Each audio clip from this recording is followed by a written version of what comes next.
खबर यूपी के अम्बेडकर नगर से समाजवादी पार्टी के कार्यकर्ताओं की बैठक हुई। अकबरपुर विधानसभा क्षेत्र के कार्यकर्ताओं की बैठक हुई। बूथ स्तर के कार्यकर्ताओं के साथ बैठक हुई। वोटर लिस्ट में आपको बता दें नाम बढ़ाए जाने को लेकर अकबरपुर विधायक की मौजूदगी में बैठक हुई है।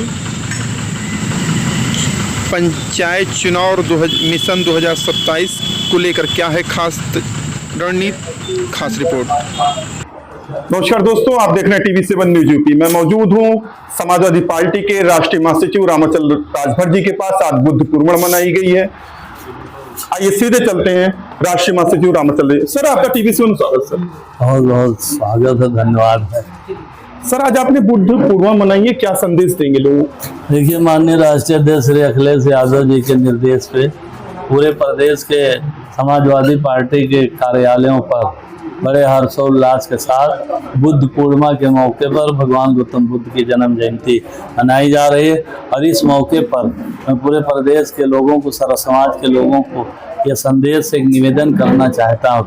हमें भाईचारा बनाकर, मैत्री बनाकर आने वाले 2027 में ये जो लूली लंगड़ी बहरी सरकार है, जो हर क्षेत्र में फेलियर घोषित हो गई है, इसको उखाड़ फेंकने के लिए हमें राष्ट्रीय अध्यक्ष जी के निर्देशों का पालन करते हुए एक एक वोट के लिए हमारा वर्कर, हमारा पदाधिकारी गांव में जाकर राष्ट्रीय अध्यक्ष जी के नीतियों के बारे में, समाजवादी पार्टी की नीतियों के बारे में बताने का काम करेगा, समाजवादी पार्टी से जोड़ने का काम करेगा। तो आज इस मौके पर मैं केवल इतना कहना चाहता हूं, जो हमारे संतों, गुरुओं, महापुरुषों का सपना था, चाहे भगवान गौतम बुद्ध जी हों, बाबा BR अम्बेडकर हों, समाजवाद के पुरोधा डॉक्टर राम मनोहर लोहिया हों, मानवर कांसी राम साहब हों, नेता श्रद्धेय मुलायम सिंह यादव हों, हम उनकी नीतियों को सर्व समाज में बताते हुए और PDA के माध्यम से हम समाजवादी पार्टी को 2027 में सत्ता तक ले जाने का काम करेंगे। केशव मौर्य जी आए थे अम्बेडकर नगर में, उन्होंने कहा है कि जनगणना जातिगत जो कैबिनेट ने मोदी सरकार ने किया, असली PDA हमारे पास है और विपक्ष जो PDA का नारा दे रही है उनके पास कुछ भी नहीं है। असल बात, उनके कथनी करने में तो जमीन आसमान का अंतर है, क्योंकि बिहार में चुनाव, माननीय राष्ट्रीय अध्यक्ष जी श्री अखिलेश यादव जी विधानसभा उत्तर प्रदेश में और लोकसभा पार्लियामेंट में बड़ी दमदारी से जाति जनगणना के बारे में उठाने का काम किए थे। इंडिया गठबंधन के नेताओं ने उठाने का काम किए थे और वो दबाव इतना था कि वो दबाव के कारण उन्होंने घोषणा करने का काम किए। और हमारे महबूब नेता ने कहा कि जाति जनगणना में ईमानदारी से होनी चाहिए, ईमानदारी से होनी चाहिए, क्योंकि जिस तरह बाई इलेक्शन में ये पूरा जो है सत्ता का मतलब दुरुपयोग करके और लूटने का काम करते हैं और आम पब्लिक को वोट डालने नहीं देने का काम करते हैं, तो इसलिए हमारे नेता ने आगाह किया है कि जो है जाति जनगणना ईमानदारी से होनी चाहिए। सर PDA क्या कहते हैं, ये जो सीज फायर क्या कहते हैं, देश ने जो है बताया कि सीज फायर हमने कर दिया, लेकिन रक्षा मंत्री जी कह रहे हैं कि अगर पाकिस्तान हमला करेगा तो उसका जवाब देने के लिए हम तैयार हैं।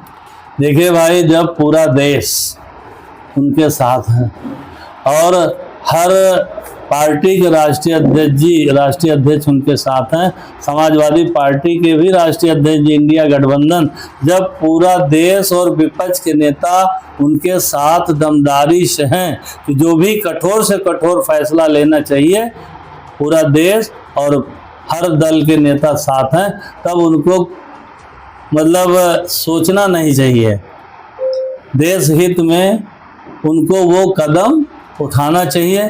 और जिस तरह युद्ध विराम की घोषणा किसी एक अन्य कंट्री के राष्ट्रपति के माध्यम से किया गया, ये तो पूरे देश का अपमान है। जहाँ 1 अरब 45 करोड़ आबादी वाला हिंदुस्तान है, जहाँ हमारे अमर शहीदों ने, हमारी वीरांगनाएं बहनों ने झुकना नहीं सीखा था, लोहा लेकर अंग्रेजों के छक्कों को छुड़ाते हुए और देश को आज़ाद कराया था।